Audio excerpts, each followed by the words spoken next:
Hello, my name is Marcus. I'm the compiler of a collection of therapy quotes entitled 1001 Windmills of the Mind. A collection of advanced self-help quotes taken from what's called the psychodynamic or the psychoanalytic perspective, which long ago, as I understand it, was referred to by some as philosophical medicine or narrative medicine, helping one to find their narrative truth, their story, helping one to be their own psychological detective, existential detective, emotional detective, know thyself detective. Psychoanalysis is not a magic breast. A recent quote from about last week. Psychoanalysis is not a magic breast. Robert Bly, a guest mentor in our collection, when he speaks to an audience, says, "Dear audience, 30% of what you're going to hear tonight is wrong. It's up to you to figure out which 30%. Okay, so each person has to be their own detective. Okay, so fill in your blank with your favorite detective. Okay, like psychological Columbo or psychological Perry Mason or whoever your favorite detective it is, right? Recently, we posted a few quotes from the TV show Drop Dead Diva. So if somebody likes her, she's like a lawyer detective. So your favorite psychological Jane Bingham. Another show we discussed recently was Judge for the Defense. A very good legal drama starring the actor Carl Betts called Judge for the Defense. So yeah, very intelligent, psychologically minded show. Oh, you can see, probably couldn't see it. Yeah, the swan did his wing flapping thing. Once in a while, they got two swans in this restaurant. This is sort of like a landmark, historic kind of venue. And now it's a restaurant with a garden area. A lot of functions and events take place here. And they got two swans and two peacocks and a few rabbits for the kids. Nice little venue here. Unfortunately, I got a late start here. And I'm kind of, I didn't really go anywhere to cool off, so I'm still kind of sweating. It takes me a while to get here. I'm kind of drenched in sweat. And I don't want to wait too long because it gets too dark. So yeah, sorry if you're going to see me sweating a little bit. I have anxiety, by the way. I haven't been analyzed. I'm not a professor, midwife, doula, nutritionist, gynecologist, shrink analyst, dream interpreter. You know, I'm none of these. I only have a BA, so you keep that in mind, right? I'm the compiler of the quotes. I'm finding these quotes. They're clear. If I get it, pretty much everybody's going to get it. As best as I can see them. They fit Grice's criteria for communication. Okay, so once again, we have 10,000 quotes in our collection, something like this. 10,000, that's pretty typical, 10,000. So today we'll run through these quotes here. My hope is that one out of each batch will be of interest. That's the quality part. So quantity, not too long, not too short, very manageable. Quality, very subjective. Hopefully 1 out of 10 will click, be of interest. And that's Robert Bly's advice, to read psychology every day for 10 minutes. Forgive psychology for its jargon. So the give back for these anxious deliveries is that if you click the more link, you'll see the quotes, right? And then hopefully you can find one that you like. I'm kind of basing it on how a musician would be thrilled if one of his songs on a CD became a hit, kind of thing. All right, so I'm just hoping sort of in that area. So maybe in some videos, you might find 2 good quotes, maybe 3 or 4, maybe some there are none. Hopefully there's 1 out of 10, let's say. We have 1,000 videos here. So, you know, then technically, you know, theoretically, the mission should be, to borrow Robert Bly, yeah, to paraphrase Robert Bly, the mission, your mission, should you choose to accept it, is to read psychology every day for 10 minutes. Every day for 10 minutes. And then during that 10-minute reading, pick out one note or one quote, put it aside, let it incubate, make a note of it, copy it down, copy paste it, write it down, handwrite it down, put it in a notebook, maybe talk about it, free associate from it. What does it remind you of? Why do you like it? Or what's of interest to you? Or if not sure, just put it aside, keep it, whatever. Just do something with one quote a day. And then in 3 years, one can have their own, one customized, personalized 1001 Windmills of the Mind, right? It's a good starting point.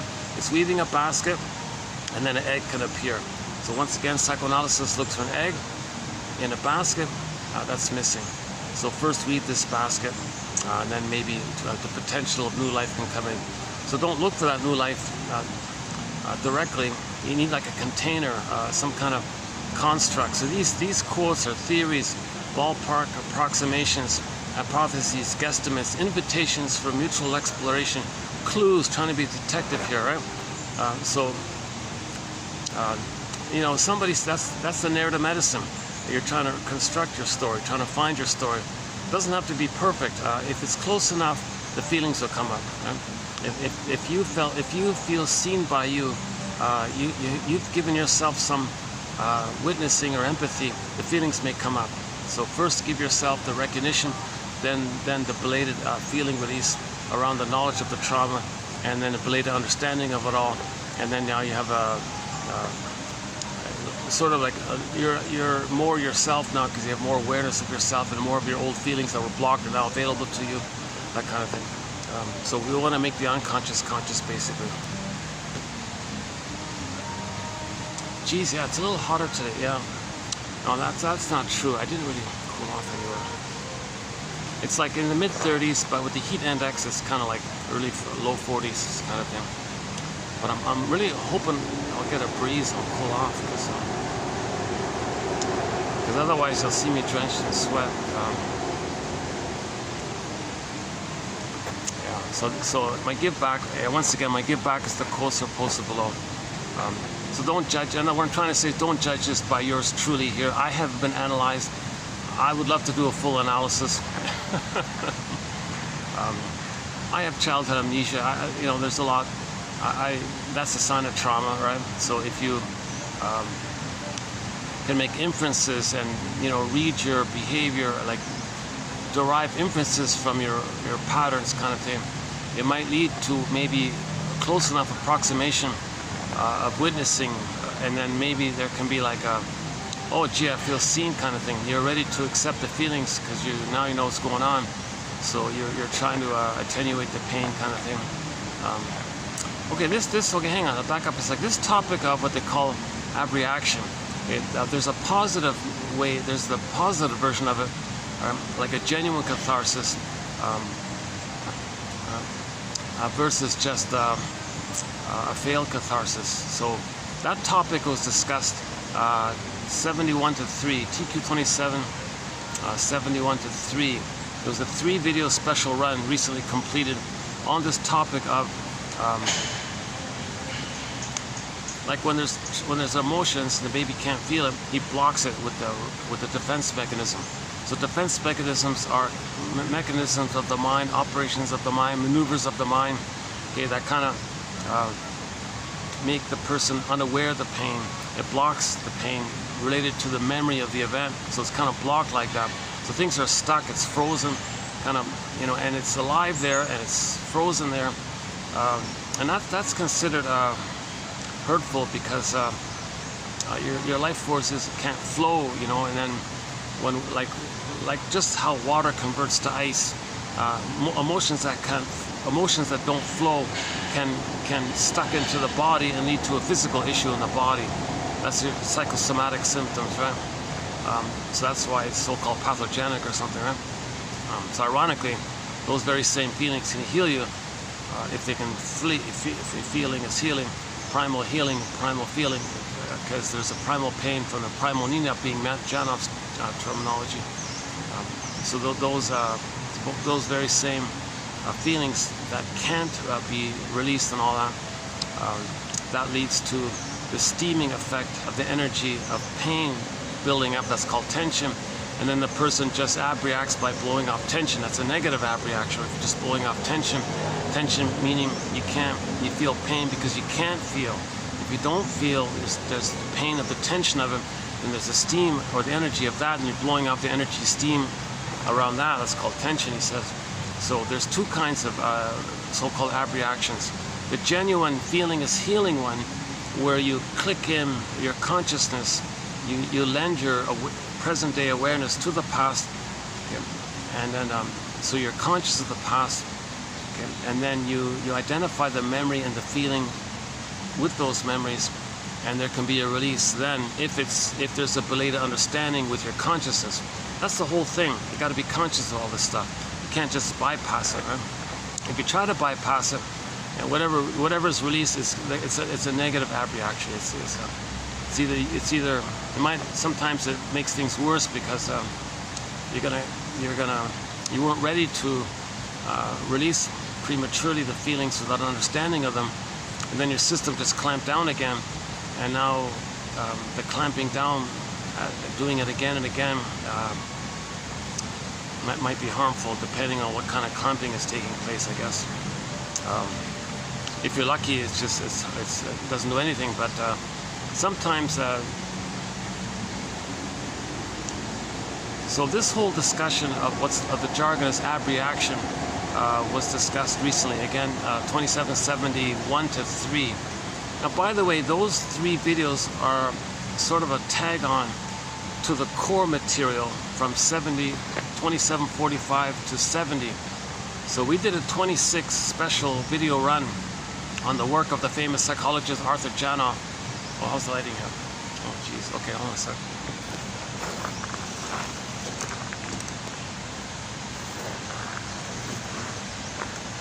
Is that a little better? Okay. Every time the sun moves, it changes.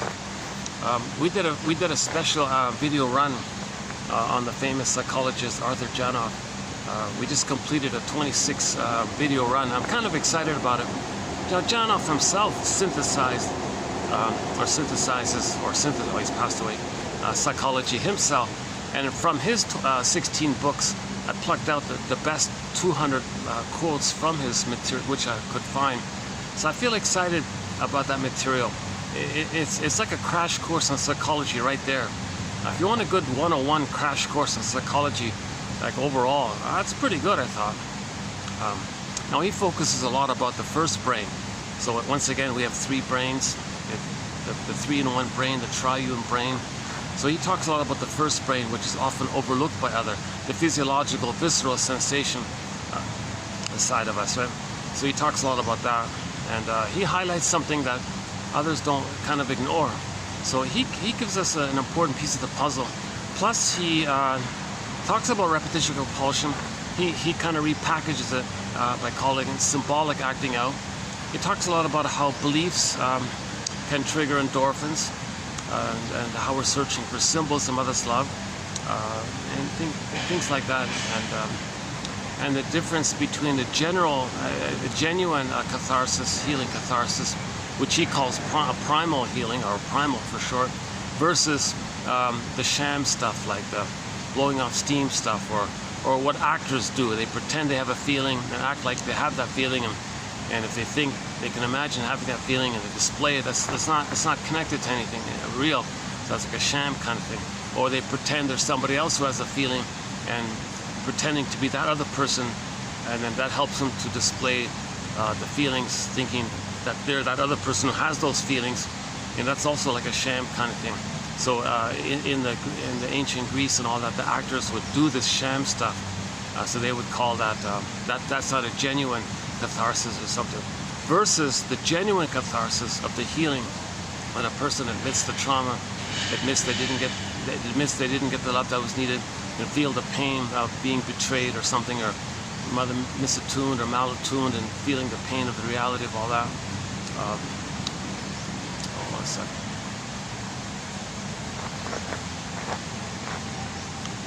Just give me a sec here.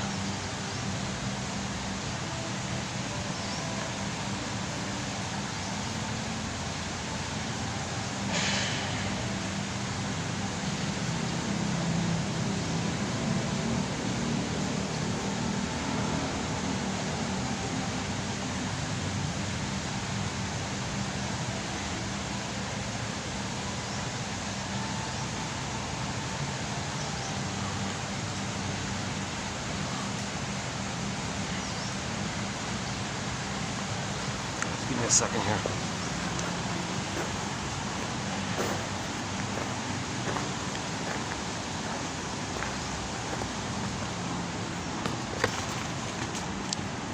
Hi.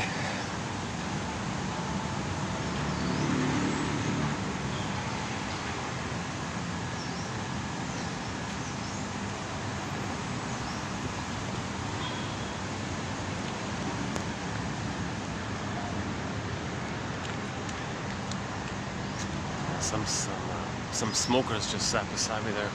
Yeah, I don't like secondhand smoking. Let's wait 10 minutes.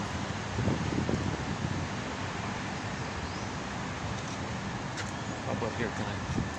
I don't want to bother the staff around here. Unless I go to on the second thought, I got a bit of a breeze here. Let's hang out here anyways.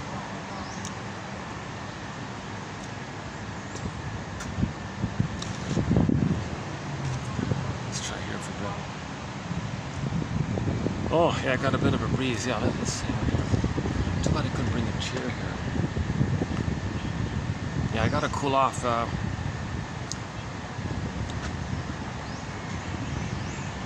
So yeah, we did a 26 special video run on the work of Arthur Janov.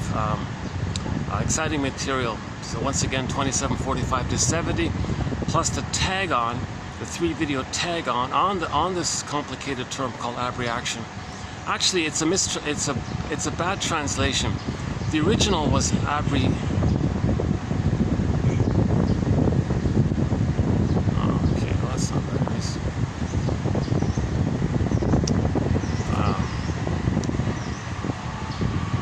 A bit of a struggle today with today's video here.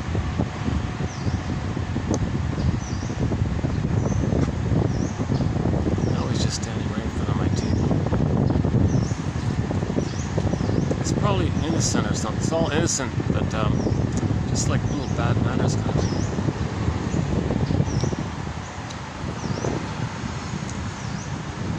Or someone wants to feel important, and there is this like. If someone has unresolved infantile megalomania, they may want to dominate the atmosphere, like they want to walk around and smoke on every corner, kind of I noticed them actually like smoking at different spots, like going there, smoking, and now he's on my end smoking, and then now he moved closer to where I am and he's smoking. It's like he's going all over the place. Blowing his smoke all over the place. It's kind of almost like symbolic. This is all mine, my territory. I own the world. I rule the world. Okay, that's infantile megalomania. So if a baby doesn't get that phase met up until 18 months, so there's a phase of childhood development called the world is my oyster phase. It starts. The prototype of it starts in the uterus when the baby thinks he owns everything. He rules everything. He's finally leaving. Okay, what a relief. Let's go back.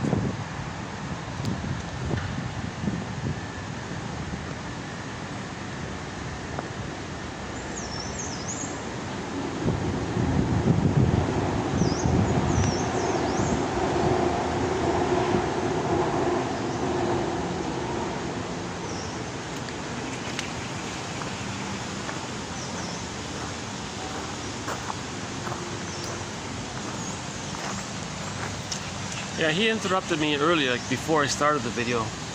And actually, I did a take one of this video, and he kind of interrupted me. I had to restart because of that guy. And then now he interrupted me again. So finally, the guy's leaving. So I don't know if it's just a coincidence, but it does remind me of this topic of infantile megalomania. So it starts off. Boy, what a rough.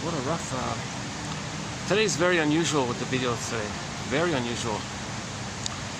I had a strong intro before, and then I got interrupted by the smoker guy, and then I felt I was trying to talk through it, kind of thing, and he kept looking at me or something, and I got a little, and I moved away, and he followed me almost, not followed me, but like just looked at me again, and then yeah, it's funny now that I'm recalling, I'm feeling a little triggered by it.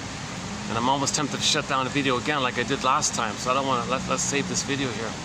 Yeah, and then funny, eh? When I recalled it just now, I started to feel that annoyance that I originally felt. So I haven't processed that yet, right? Actually, I thought I did process, but when he did it again, it kind of reminded me of the first time. Well, let's focus on the lesson of it, because I don't, it's just benign stuff, but Unless, see, they don't hear me down there, so it wouldn't be that. It wouldn't be like, who's doing all the talking kind of thing, because they don't hear me at that other end, so that's not it. But it just, anyways, the thing reminds me of infantile megalomania. Like, to be fair, I also like look around a place, like you go to a new place, what's there, you want to check it out kind of thing. You want to like feel like you visited the place, you want to see all parts of the venue kind of thing. That's okay, right? At the same time, he's smoking wherever he does it, right? So we talk in my first take, we were talking about how cigarettes are tranquilizers. Janov calls cigarettes tranquilizers. It tricks the brain to send you endorphins to numb the pain. So a person feels pain, they stimulate more pain to get endorphins. Like it's like a jump thing. Like you feel pain, and your brain is sending you endorphins, but now you want to boost the whole thing. Give yourself more pain to boost more endorphins, and then, okay, oh, you get the endorphins from the pain. Now, by the way, if a pregnant woman does that, that's called child abuse in the womb. If a pregnant woman smokes, that's child abuse in the womb, in the uterus, because the smoke constricts the blood vein that sends the oxygen, and the baby's not getting enough oxygen. He's suffocating for 5 minutes. If the cigarette thing takes 5 minutes, the baby's suffering for 5 minutes, and he'll be stressed out. And it can, Jana believes it can and often does, elevates the child's cortisol set points in the brain, and it's set there. It doesn't go back to normal. So he's elevated with his brain is elevated with the elevated setting of where of the level of cortisol that the brain is releasing him. In other words, he's already revved up. He's born to PTSD all revved up, kind of thing. So his sympathetic nervous system is too charged, and he goes to life with a constant tension and pain all the time. So the baby's born with PTSD. If the mother takes one whiskey or one bottle of wine, or even too much caffeine, even too much caffeine, he said. Actually, today's quote was about that. I think, yeah, this was one of the tag-on quotes from Janov. Was it here?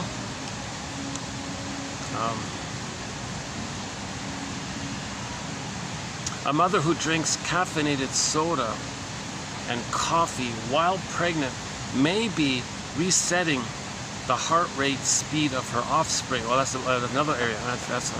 And this was sort of like the Janov quotes we have in this video are just sort of like little honorable mention tag-ons. So they're not part of the main quotes of Janov. So, yeah, that reminds me of the heart math issue, right? What's the speed of your heartbeat between the beats? You measure the different speed rates between the beats. So beat, okay, and then another beat. What was the speed between beat 1 and beat 2? Okay, and then 2 to 3. What was the speed? Okay, and so on. And then you want the speed between the beats to be even, like kind of the same. You don't want it to be too erratic, kind of thing. So that's a symptom of trauma if it is erratic. And then Janov would say, well, when people do the catharsis, their heart math is better, their posture is better, their breathing is better, their body temperature cools even. He thinks 98.6 is too high, actually. It should be like a little cooler kind of thing. And he reports that when people do a genuine catharsis, their body temperatures cool a little bit. And I saw one quote from another source that the just the theory, it was supposed to be 97.9 was the ideal of health. But when that guy did that survey, right, measured whatever it was, he measured a bunch of people's temperature, and the average was 98.6. He didn't take into consideration that maybe all those people were traumatized. So then you say that's normal, but you're normalizing trauma kind of thing. But if you're healed from trauma, your body temperature cools a bit. Another one of his points. A lot of material by Janov. Jesus Christ. I can't recommend that highly enough. If you can only get one thing out of this video here, this awkward video today, if you only get one thing, it's to go to 2745 to 70. 71 to 3 was the supplement about the term abreaction, and then 4, 5, 6, 7, and 7. Those ones were mainly Hart's, a guy named Henry Hart's idbits, just little notes that Henry Hart made in his lifetime about psychoanalysis. in 1970 he published his notebook, basically like Cole's notes, but it was like Hart's notes about psychoanalysis. I never heard of him. I just discovered it. It just got digitized a few months ago. It was published in 1970 originally. It was in some libraries. I didn't know it, and it got withdrawn. And whoever withdrew it, thankfully, it got saved somehow, and it got digitized. And I plucked out. I did 3 videos. I just completed 3. The last one was the 3rd, right? We just completed 3 videos of his notes. Not bad. We got some good little notes of his. Yeah. But that wasn't bad. There's some good ones in there. He would take like an article and just in one sentence summarize the whole thing. Now sometimes it's too vague. A lot of it's vague. How do you summarize? Maybe the author didn't say much, so it wasn't Mr. Hart's fault or anything. But it wasn't bad. So we did 3 videos. So we had a very good, we had a strong run of videos this year, beginning this year. So these past 2 months, I've been some good, exciting material. Today's not bad as well. There'll be a sort of an assortment of quotes from different authors. And I might actually have another in the pipeline. I might have a 4th video of Hart's notes. So we'll see how that goes. Jeez, I'm sweating. Oh boy, yeah, sorry about that, Jesus. Last time I was here, there was more of a breeze. There's less of a breeze here, so I'm not really...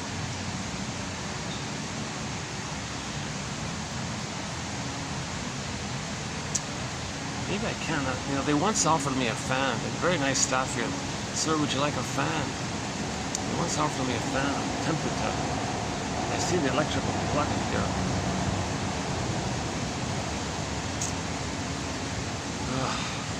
I want to save this video. I don't want to turn this one off as well. My first take wasn't bad, and then I got this drama with this possessive kind of character. Oh yeah, back to that infantile megalomania thing. So the baby in the uterus is in a state of fusion, merging, undifferentiation. He doesn't know where he begins and ends, or where the mother begins and ends. The power of the mother, he thinks it's his power. That's infantile megalomania. He thinks he's pretty powerful like that, not realizing that's a separate person. He's just blurred with it. So that's called the glorified self, the idealized self. He thinks he's on the throne, little king. So maybe or maybe not, like that smoker guy. I'm on the king here. I own all this space here. So I noticed him before. Constantly smoke. He was a chain smoker, but he would take a cigarette at a different location for some reason. And then finally it got to my end. It's a little annoying, right? I had to move away and find this video here. He came right to my table while I was over there. He came right to my table to look at my notes, as if to look, see if he could read my notes or something.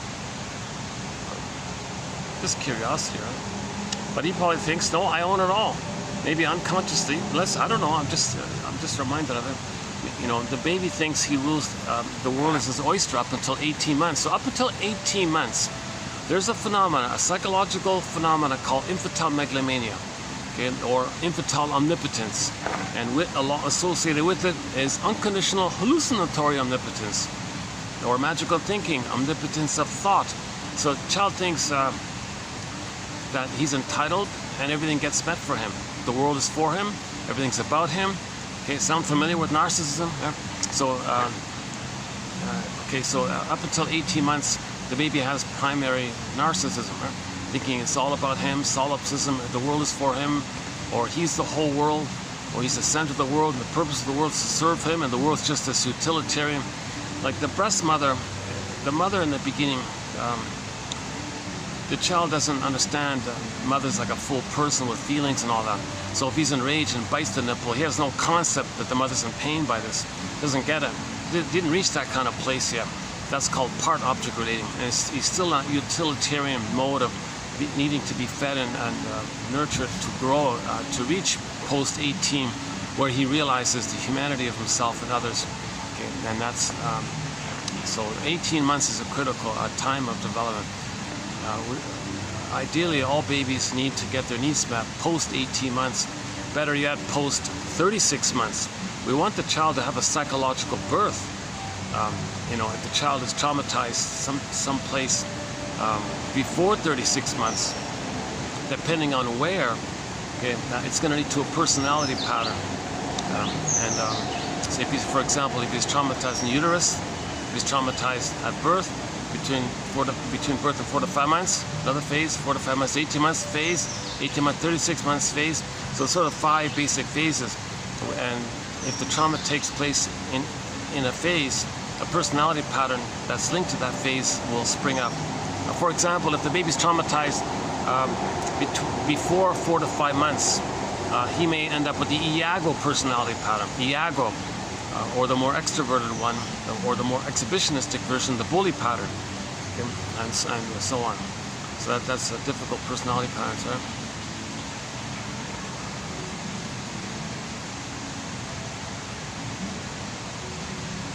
I think my mistake was okay. I mismanaged today, yeah. Because when I first arrived, there were a lot of people having their lunches and things. I should have gone away, cooled off, come back, be cool. The guests will have left, and then be in a good mood. Instead, I tried to start it, and the guests were just kind of leaving, kind of thing. See, this is the time to start the video. This is right around now. What is it? 2:40. But it gets, yeah, I got 6:30. So if I started 2:30, I've got 4 hours till 6:30, right? Yeah, that's more than enough time.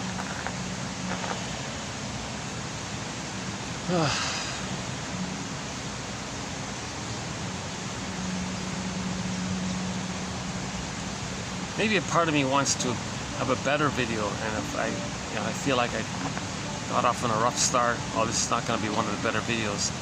I feel, okay, well, what do I do here? Just keep going, or tolerate a mediocre video? Then I remind myself, well, you're getting the quotes out. You want to get the quotes out. You want to talk about the quotes. Somehow talk about the quotes. And because they often serve like little seeds, or little pieces of the puzzle that link to other pieces, and the 2 pieces are needed to lead to a new insight or something, right? So I want to get the quotes out. I would like to have this nice delivery with them. Unfortunately, that's a work in progress. You see my anxiety. Seeing my sweat is a symbol of my anxiety, right? Maybe John Off is right. You know, maybe that one symptom of early trauma is this, the person a little too hot all the time or something, right? They sweat easily or something. But that's not necessarily related to personality structure. That's like the physiological response to difficulties in that time, in the first brain. So there's 3, there are many influences to a person's personality. The nervous system thing with the first brain, the personality development, okay, in the relational area of the second brain, okay, and then of course then if there's any situational like shock traumas, then you got the PTSD from that. That's another factor, okay, and then of course any kind of like just environmental issues around you, kind of thing, another factor. Plus your home life, environment, school system, and all that.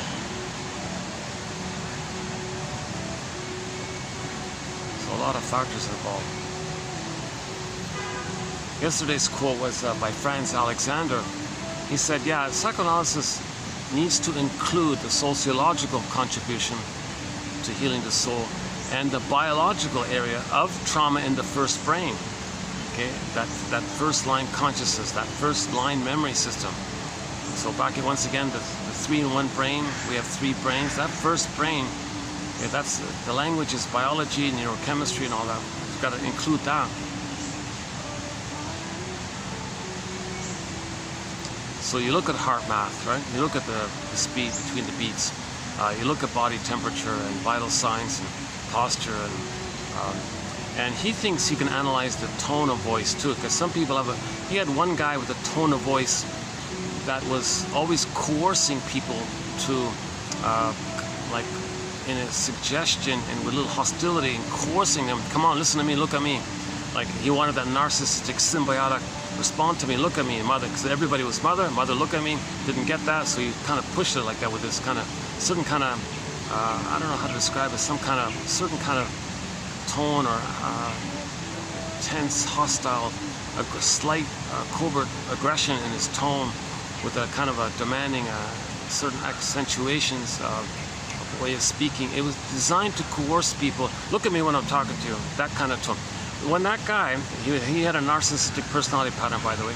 When that guy did his primal therapy, his primal healing, Janoff reported his voice was warm and friendly and didn't have that kind of demanding quality.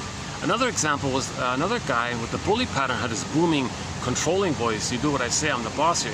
And likewise, when he did a primal, his voice was from his body, and he had a friendly, warm voice from his embodiment kind of thing. So Janoff has these amazing testimonials. In his 16 books, he includes a lot of incredible testimonials. I have a lot of question marks about him. A lot of it seems to be actors involved. A lot of acting is involved in this. A lot of it's elaboration, sales, wanting to please the therapist or look important. You know, a lot of it's misleading, I think. There seems to be some parts that are true, some parts are embellished. So there's a huge question mark about the technique of so-called primal therapy, where a person can be safely conscious while they simultaneously stay present and feel the past and link the two, releasing the past, letting the present integrate the past into present consciousness. Okay? So there's a link like that, and then now there can be a release or a catharsis of the blocked feelings, whether this is done like in one major release or a little bit by bit kind of thing. So that's the so-called technique of primal therapy, Janoff's thing there. We don't really cover that too much. We do have we have some quotes that explain it, just the idea of it, but we didn't delve into that. So the 26 videos we did, it's more about the knowledge area, right? So that's pretty safe, just the knowledge, the theories and all that. So the technique of it all, we don't really look into that because I haven't done it. I don't know it. If it's true, I'd love to do it. Really, you can lie on the floor kind of thing, and you know, talk about stay with the feeling and just feel the safety of the environment, of the therapeutic mode there, or whatever. And you got an assistant or something who knows what he's doing, and then now you can face and feel what you couldn't feel, what you tried to feel but couldn't. Block, get back there. It's still frozen, and then now you step into the free and you let it melt. In other words, let the frozen woolly mammoth become alive and run free. You want the release like that, because the blocking of the feelings is causing physical symptoms, right? Personality, neurotic personality behaviors. Because when there's a pain like that, we didn't get our needs met, so we're still searching for mother's love. But post-critical theory, but what the brain does is that the first line consciousness has a memory of baby not getting mother's love. It goes to the third brain, the idea brain, and it's responding to that cry for love. But when it goes to the third brain, it's got this loop, but it's in the third brain. So the third brain's responding to the loop that's in the first brain. So in the first brain, there's a memory loop. Baby cried, mother said no. Baby cried, mother said no. It's timeless. No time in that brain. It's a pain there. Didn't get the needs met. It's timeless. You can't love life and know the present if you didn't get a happy past. So that's unfinished business. So he's dwelling there. He's stuck there. So it's looping in a timelessness. So the trauma says, well, get mother's love. No time. Get mother's love. So you're always trying to get mother's love. It's like a loop, like they're trying to get mother's love. But the experience was mother said no. Mother said no. So you're repeating. So it's like an endless loop like this. So when it gets to the third brain receives this loop like as an instruction or something. But the third brain doesn't know what this loop is about. But it follows the loop. And so the third brain, meaning our consciousness, our ability to function in life. So we're looking for mother's love. But it can only be symbolic. Whatever you're looking for, it can never be the proper love experience. Love mother's proper maternal love experience that was needed back in the nursery. No time machines, no morphing machines, but you're still operating from the past. So the present is sometimes called the presenting past, where you transfer the past to the present, okay? And the present just like a continuation of the past. And we're talking about emotionality.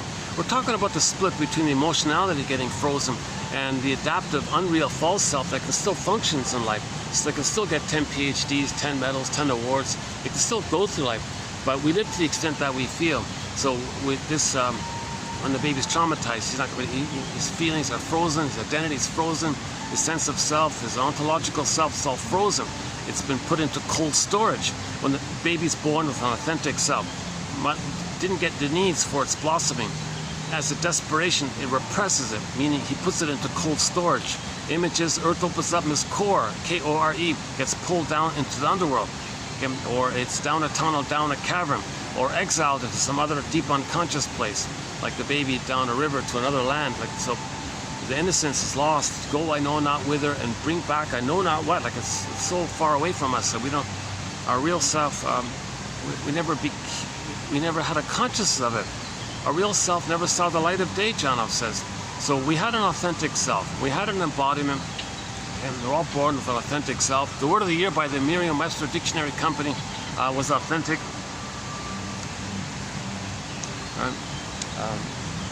Last year, 2023, authentic. We're all born with an authentic or real self. It's blossoming. It's not. It needs a secure attachment style to get to the psychological birth where we can live by it. But that real self, it got squelched. It got buried. It got. One image is it turns to stone because the juices can't flow. Things harden up. So the metaphor is our soul turns to stone, a statue. Echo becomes a statue. Faithful John becomes a statue. So myths and fairy tales, when a metaphor for the embodiment of a person turns to a statue, that's how we feel. So our real self, we feel unalive kind of thing. A variation of it is the carpenter guy, the woodcutter guy who took a block of wood, carved out this little figurine of a boy made out of wood, and was praying for this little boy made out of wood to be a human, like to come alive. So that's a metaphor for trauma. We don't really feel fully alive kind of thing. Okay, likewise with the Velveteen Rabbit story, where the stuffed rabbit was saying, hey gee, I really want to be a real rabbit. I want to feel real. I want to be real. And what does it mean to be real kind of thing? And in one video, I won't do it now, but there's a stone rabbit here. There's actually a statue of a rabbit here, like a marble kind of stone rabbit here. And they've got some real rabbits. So I was flipping the camera around, playing the two voices, where the stone rabbit asks the real rabbit, hey, real rabbit, what does it mean to be real? I want to feel real. So again, metaphor for trauma. We don't feel alive and real. And that's Joseph Campbell's main point about the hero's journey. How that's the common, universal one single mono myth for everybody. That at midlife, we want to feel real and alive. We want to get that back. We want to feel real and alive. But with trauma, okay, when the needs don't get met, there's so much pain. Mother's misattuned, mother's malattuned, oh cunning tale. What happened? Did the mother resent the idea that she's supposed to give love when she herself never received it? When she was a child, now she's supposed to give it? Oh cunning tale. Is the baby getting the message that the mother has the thought that the pregnancy interrupts her career, and now she's resentful? Oh cunning tale. Is the mother going to shame her own baby to communicate that when she herself was a baby, that she was shamed by her mother? Oh cunning tale. Is she trying to communicate her anger, what happened to her, by doing to her child what had happened to her? That's her way and that would be her way to communicate what had happened to her, to do to her child what she experienced, to communicate what had happened to her. Oh cunning tale, intergenerational trauma. Some mothers have a baby and say, at last, now someone's going to take care of me and do what I want. The mother's going to brainwash the baby. So she'll be soul blind to the baby's humanity and all this, because her need to be taken care of is so great. So she'll brainwash the baby to take care of her. Oh cunning tale. So once again, Emily Dickinson, a great hope fell. You heard no noise. The wreckage, okay, freezing, turned to stone, petrification, unreal, numb. that let no cunning tale, that let no witness in. No witness. The child in the child's psyche, he's not going to really know this. That's the image for this is the Scarecrow in the Wizard of Oz. Remember, he was looking for a brain. We can't know it. Okay? And then with attachment trauma, the person's not going to love life. Okay? They're not going to enjoy life or love life. They're not going to love life. That's the Tin Man. Where's the heart? He doesn't love life. Path with heart. He doesn't have a path with heart. He's not feeling love. And then the Scarecrow and the Tin Man being like that means the person feels kind of disembodied from themselves. That's the Cowardly Lion off in another corner. Now again, myths and fairy tales are like metaphors for one mind. So Dorothy's the part of the mind that's trying to heal things, line things up. And so, or we can maybe, step back and say, be like Dorothy, and recognize that if the person doesn't feel fully in their sense of self, fully embodied, they don't feel animated in their body kind of thing. Okay, Kristen Wilson says, if you're not in your body, you're not making sense, literally. And it's disembodied discourses that causes all these problems. Because in disembodied discourse, you're crying for love. But the present isn't the past. You're not making sense. Not enjoying the present, seeing the present as a new version of the past, looking for mother's love. So in the present, you think symbols of mother is going to be the actual mother? You don't even know it. Because searching for love in the present, the mechanism of it is to make you unaware of the pain, to not admit the pain of being unloved. So you search for symbolic mother, and that has the effect of not making you be aware of the pain of not getting mother's love when you search for this relentless, unreal hope of mother's love. So enter fame and prestige and money and food and cookies and etc. All symbolic. Okay? For example, baby didn't get mother's maternal sweetness. Oh, buy sweets, cookies. Maternal spirit. Oh, get alcoholic spirits, etc. Doesn't work, but it has the function of not making the person be aware that they didn't get mother's love while they're searching for symbols of mother's love. So there's this relentless hope. When there's hope, you may get a blip of oneness with the mother, so you feel good. Disappointed, pain, endorphins. Okay, so you fantasize you're one with the mother, the safety, that's serotonin. It wasn't real, pain. Okay, and then the pain tells the brain to send endorphins, the numbing thing. Okay, so there's a pain so utter, it swallows substance up, and then the person goes in a swoon. The swoon that Emily Dickinson keeps talking about is this endorphins. When there's pain, we get the numbing of the endorphins, right?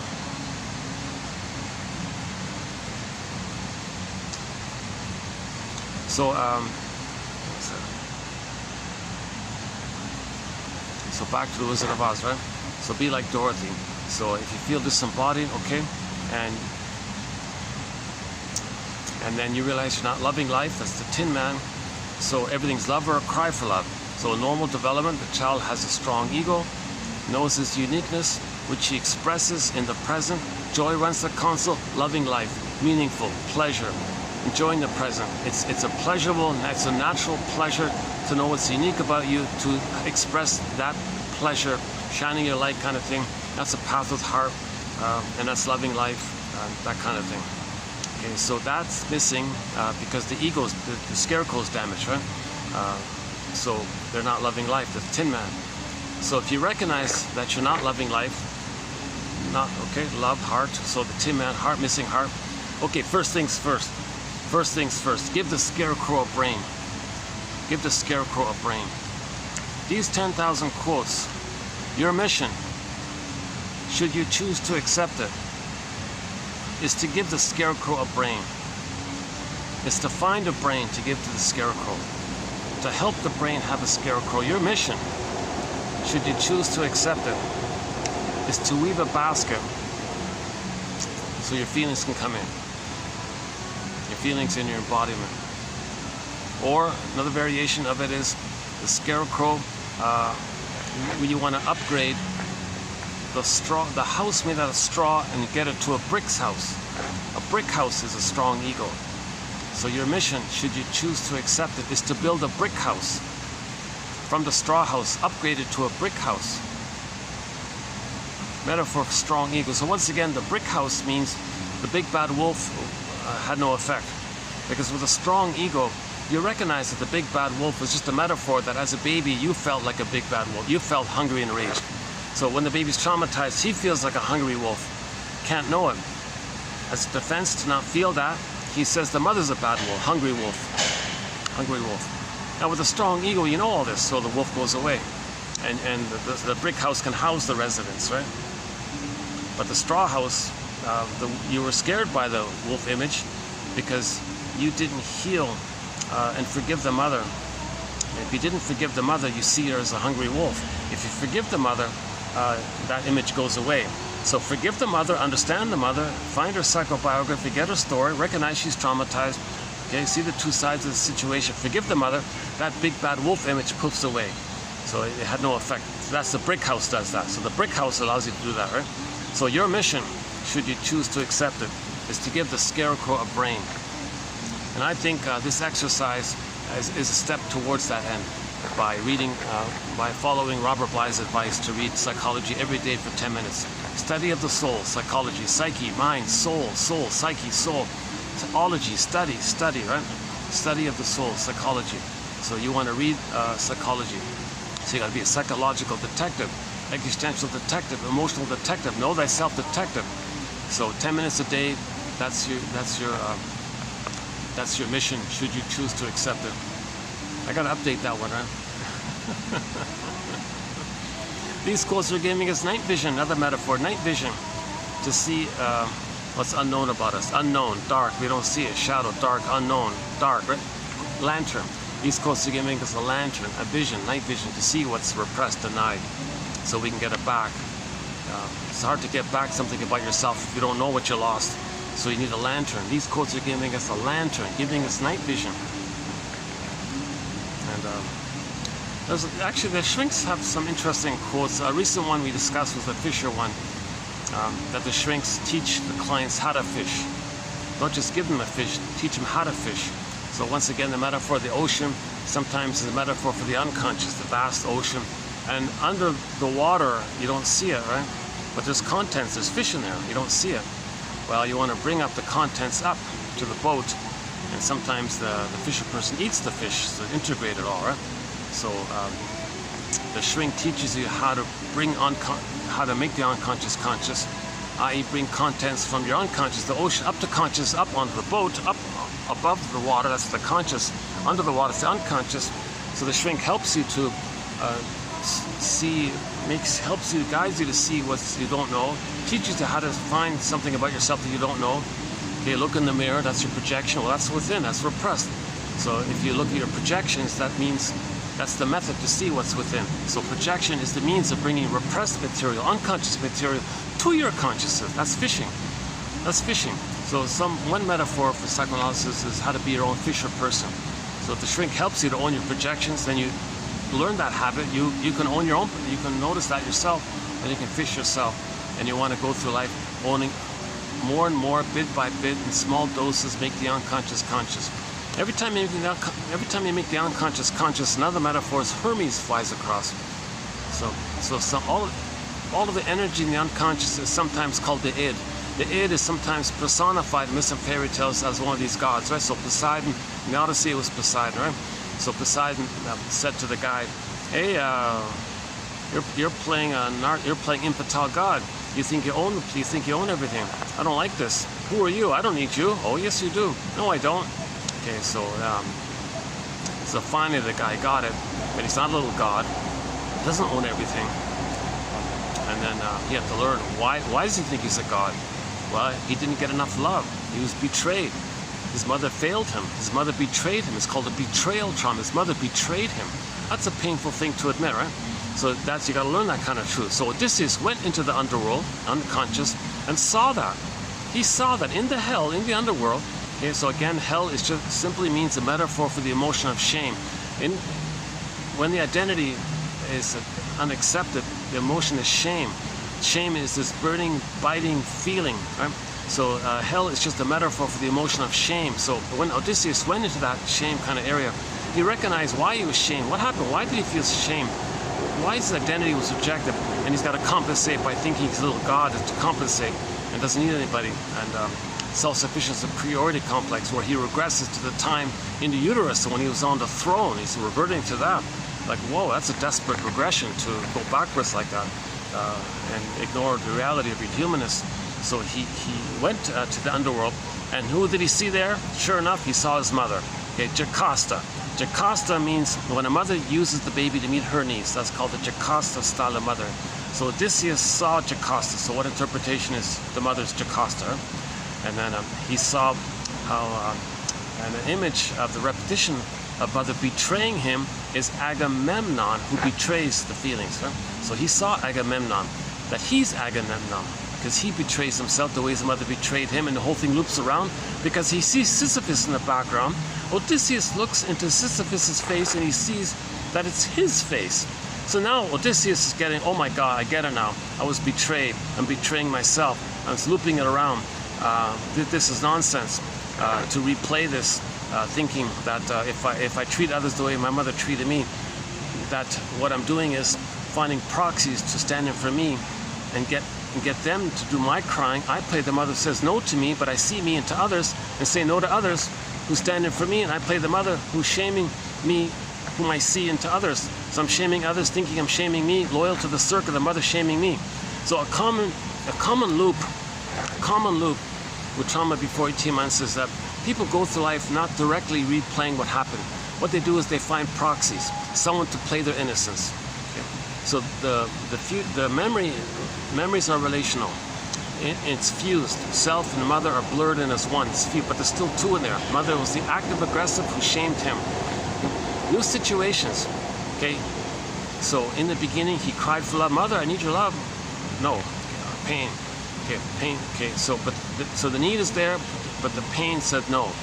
So in yesterday's video, Hart quoting Edmund Burglar paraphrased it as, "I wish I forbid." Right. So he had a need, mother said no. That's a conflict like this, right? This inner conflict is petrified. So the need and the fear, basically. Now the baby still has the need, but the memory was the pain. Doesn't want the pain, but still has the need, hence the conflict. Now when there's trauma, we repeat with the hope of getting mother's love. But past the critical age of 3, we're not back in the nursery, so nothing can satisfy that. Nothing post 3 can correct or undo that kind of thing. Okay, so we have Janov has a lot of examples. One example was the mother never saw, the parents never listened to the children, never saw them or listened to them, kind of thing. So he became a famous professor and had thousands of students semester after semester, or siesta after siesta. In the comedy show Amos and Andy, they missed the word there. Instead of saying semester, they call it the siesta.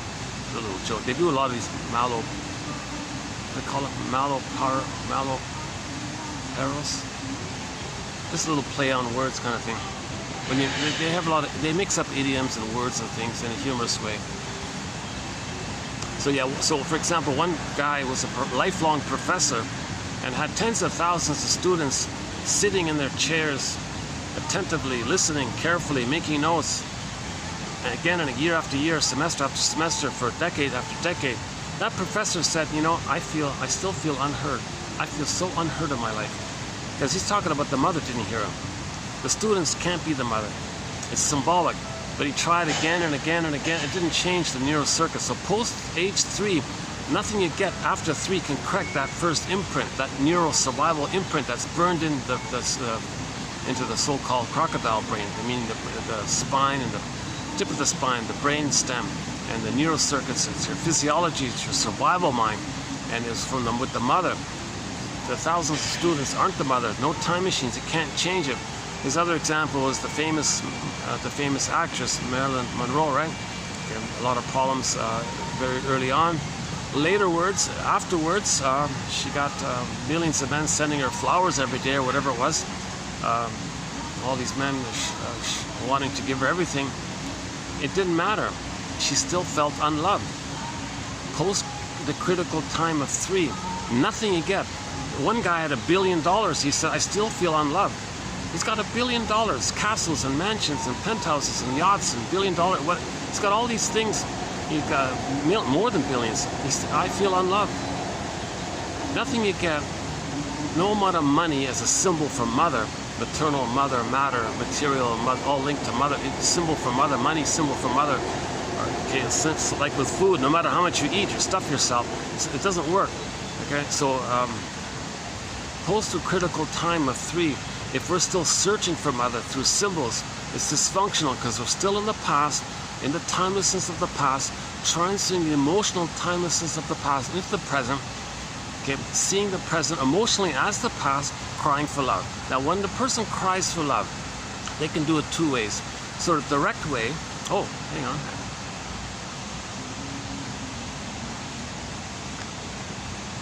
I love how this guy little hops. Are we getting him in? He does this quick little hopping thing, yeah?